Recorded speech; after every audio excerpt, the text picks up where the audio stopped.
Alright, so we finally have some vanilla flavored pistons in the game now. Of course, they've been pretty hardcore nerfed since the mod, but they are still very useful, so I've decided to revisit some of my previous videos and rebuild some of the stuff that I made previously to be more compliant with the new vanilla pistons. Now, what I have set up here is the trading post of one of my previous videos that originally used pistons that launched items about 3 or 4 spaces forward and into the hands of the recipient after the trade is confirmed with switches. Now, I can't really do exactly that now because the pistons no longer push items that far. They will only push items or any other entity now 1 block forward, even if on ice, which is really weird and kind of annoying. But we can get around that by using water, although not to the same extent. So what I have is a piston here and a sticky piston, and the sticky piston is holding glass so that you can't throw items too far forward. And then on the other side I have a trapdoor, and the trapdoor is something to place items on. And you can actually do the same thing with pistons since you can throw items on them, but the trapdoor is a lot cheaper to build, of course. So just in case you want to manually click them instead of using redstone, you can always just use trapdoors instead. And it would be less likely to be stolen, I believe, in SMP, given how cheap it is to build.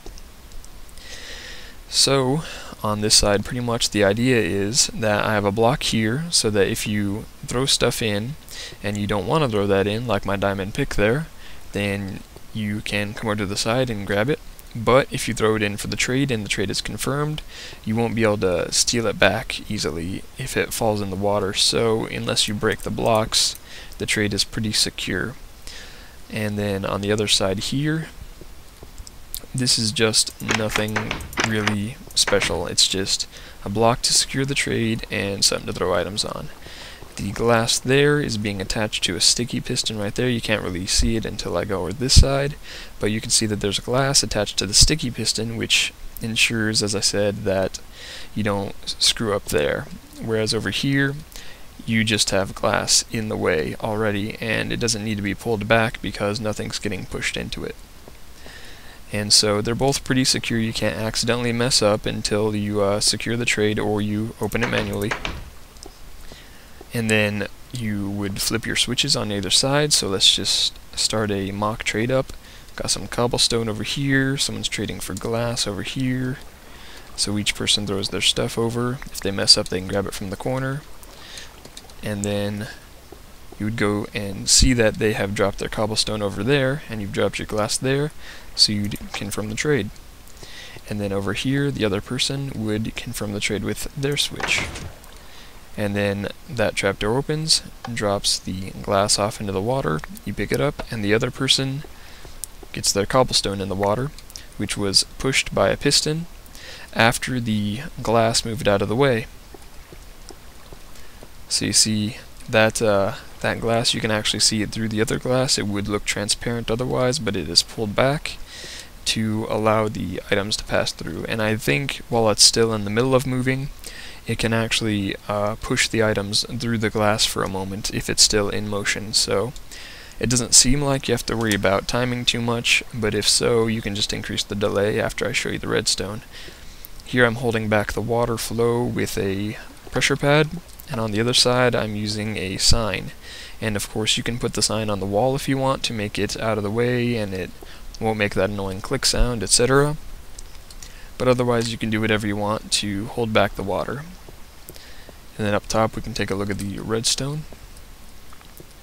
And it's basically just an AND gate with 2 outputs. So right here is where our switch is. We can come down here and see that the switch is right there. If we flip it, the power changes.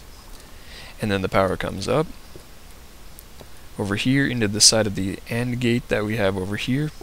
And then the switch on the other side, right here, powers the other side of the AND gate. And thus when both sides are powered, this is off, and these torches remain in their default state of on either side here. And we take that power and bring it down, avoiding that bit of redstone there so we don't power it accidentally. And it's coming down and touching the top block, and this is right above our piston. and then it's coming up on top of this block and going into this inverter here, and that is either not powering or powering this sticky piston that's holding the glass. And I would have put the torch directly above or near this piston itself instead of using redstone, but I've encountered a little bug where no matter what, if you put a torch by one of these, it may work with other power sources, but basically they remain powered no matter what, even if you turn the torch off, and it's really weird. It'll probably be fixed in the next patch though.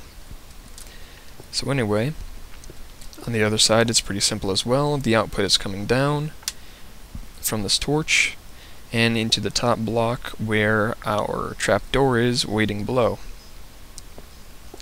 And so whenever this is not lit up, because each power source on either side is lit up, we will have our piston pushing, our trapdoor opening, and because this is inverted, this sticky piston will pull back the glass to allow the items to be pushed by the regular piston. And we can see that if we flip this off, then everything is off. Same for either one. And that's very simple to make. Doesn't take much resources. You can see how it works if I just go to the other side here. So if we just turn the switch off, that gets retracted and the glass moves back in place, and when we flip it back, it pulls back and pushes the items forward. Pretty simple, and it's a great way to secure trades unless you can't tell how many items are in a stack laying there. Now I'd like to take a moment to talk about the previous things I've made that no longer work. And aside from items being moving and like sand and gravel being thrown up in the air and caught and such, we also have things that are getting crushed. So this is an old cobblestone generator that I made in a previous video, and this no longer works.